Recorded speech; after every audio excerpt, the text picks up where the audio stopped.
دیکھیں سندھ میں کچھ عرصہ پہلے پریزیڈنٹ صاحب نے بھی اس پہ میٹنگ کی تھی اور سی ایم صاحب بھی اور سب لوگ اس میں تھے، اور زیرو ٹالرنس کی پالیسی ہے سندھ میں منشیات کے خلاف اور اس طرح کی جو بھی چیزیں ہیں. اسی کا سبب ہے کہ یہ گرفتار ہوئی. اس کا نام پہلی بار میں نے سنا جب شرجیل صاحب نارکوٹیکس کے منسٹر تھے. اوکے. اور اس وقت وہ سب پلان کر رہے تھے کہ اس کو یہ ہے اور اس کو بڑی تقریباً کوشش کتنا عرصہ پہلے کی بات ان ہوگی دنوں میں بھی.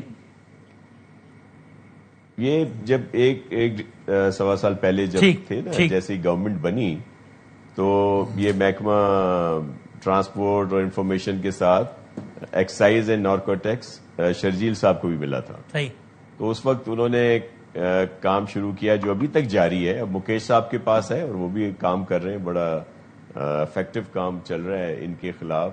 اور آپ کے علم میں آتا ہوگا، میڈیا پہ بھی آتا ہے، بہت سارے انکاؤنٹر ہوئے ہیں. وہ گینگ، وہ اس طرح کے منشیات فروز جو کوئی جن کو جو انٹچیبلز تھے ان کو پکڑا بھی گیا ہے، سزائیں ہوئی ہیں. اگر وہ آگے سے مزاحمت ہوئی ہے تو اس میں انکاؤنٹر بھی ہوئے ہیں اور یہ میڈیا پہ بھی آیا ہے. تو کافی عرصے سے سندھ میں اس میں ہمیں بڑی سپورٹ ملتی ہے رینجرز کی بھی، دیگر لا انفورسمنٹ ایجنسیز جو ہیں، جو ہمیں ظاہر ہے انفارمیشن شیئر ہوتی ہیں.